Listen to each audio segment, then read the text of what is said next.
Hello and welcome to Stitching with Cindy Botts. Today I want to show you this really cool table runner that I made. This is a variation of the Dresden Plate and I think it came out really cute.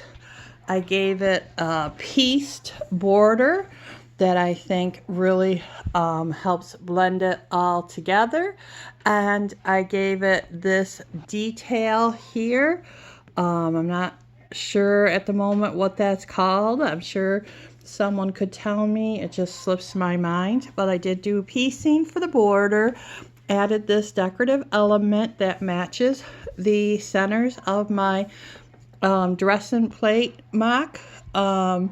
It's definitely not a full Dresden Plate, but it is very close to it. So, as with most projects, you need a background fabric, and I cut that the length that I wanted my project.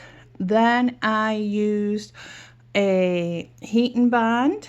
I used heat and bond light for this project. You could use Wonder Under. The first thing I did when I went to construct it was the curved vine. That's the first part I did, and I used the heat and bond. And with the heat and bond, you put the material on the one side and you use your iron to adhere it. Then you cut out the shape you want and you iron it in place. And once you put it on your material and iron it, it's stuck there very well. Okay, and then I used, this is the raw edge applique. I used a zigzag type stitch for this. I believe this was a zigzag. I can't remember at what point I did it. And you can see I used blue around the edges here and a yellow there. And this one I'll have to go back and do because it looks like I forgot to do this one. Okay, so that gives me another project to do. But anyways, it's close to being finished then, not finished. So first thing we did was the vine. Okay, and then once I had the vine down, and I did the vine in sections. I did this curve and this curve. I did not do it as one long piece, even though it looks that. I left a space for the flowers, which I had already made, so that I knew how the spacing could go. All right, so let's talk about the flower construction. Again, I said this is very similar to Dresden Plate. I would call it a Dresden Plate. I know most Dresden Plates have more petals than this one does, but I still think it's the same thing, but you can say it's a mock Dresden Plate if you wanted to. So to do a Dresden Plate, you have your rectangle that you start with. So you have a rectangle, and there are rulers out there to show you the angle from the top to the bottom. And usually this is cut off a little bit so that it's more of a triangular type slant on the side. But I chose to do it this way instead, and it seemed to work. I had a little fudging to do, but it did turn out.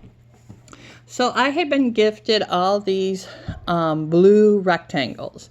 So what I did is I folded the rectangle at the top, just like you would your Dresden petal or scallop. I'm not sure how you would say that. And I did my little seam here. And then when you fold that out, you get the petal. Okay, so I was able to do those in chain piecing, which makes it very easy. And then you just take your petals that you have and you sew them together. Now, with the traditional Dresden, when you cut with your Dresden ruler or your Dresden template, this will have an angle to it. Okay, I didn't have that for these rectangles, so what I did is I folded this part in half, put a little crease there, and when I laid it on top, I went from this corner to the center, and I made my own diagonal space. Now, for the most part, it laid flat, but not 100%. All right, so I did 4 and then a grouping of 3. Now I don't have another grouping of 3. Now you can see this one is laying down really nice. This one has a little bit more of a give to it, okay? It's not quite as nice. All right, so I did, oh yeah, 7 petals. So when it wouldn't lay flat, what I did was I went back and I folded it over and I looked to see where I didn't go to the center. Whoopsies. This one, the angle didn't go to the center. Okay, so let's try the other ones. Now this one did. You can see that it went right to the center. And this shows you how I did that, right to the center. Okay, but for some reason, oh, maybe that is to the center. I'm sorry, I was looking at it wrong. It is to the center. Okay, I was looking at it wrong.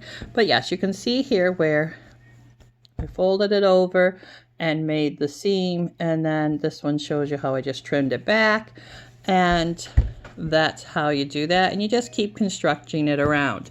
Now for the 1 or 2 that I had that did not want to lay flat, I did flip it over and check the seam. If this seam wasn't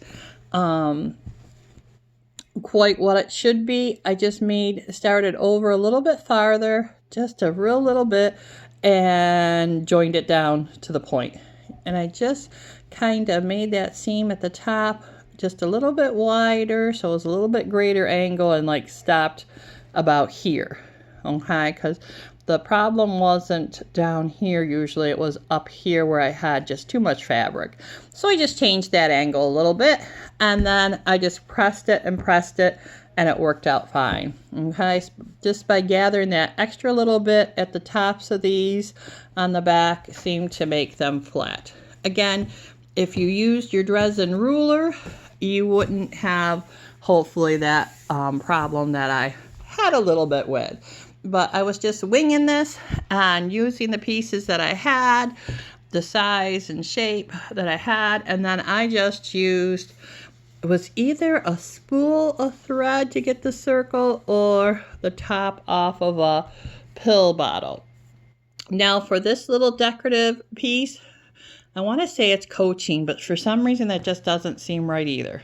How I did that is I took a piece of a strip of material and I folded that in half. I think I used 1 inch, and then I folded it in half, so now you have a 1/2 inch. I laid it right on the edge before I put on my border. I sewed my seam down. Okay, so you have no raw edges because you're on a fold. And then I laid the border piece on there. Okay, so there's my decorative piece. And then I just laid this on there as if that wasn't there. I did my stitching. And when you fold it back, you have that extra piece there, right in the seam line. Okay, so that's how I did that. I'm gonna get that sewn down. Glad I caught that before I went ahead and did my quilting on it. I think for this I'm just gonna do a simple echo quilting here in the white, and I think that really will be it. I don't know how much more quilting I really want to put on this project. I might do with just the blue here, do a line here to keep everything nice and tacked down. So I hope you enjoy this project. Happy quilting, and we'll see you again soon. Please like and subscribe. Tell your friends about this channel, and if you like, you can check out the Stitcher's Choice Workspace face group page, and also my email is the Stitcher's Choice Workspace @gmail.com. Have a great day. Bye now.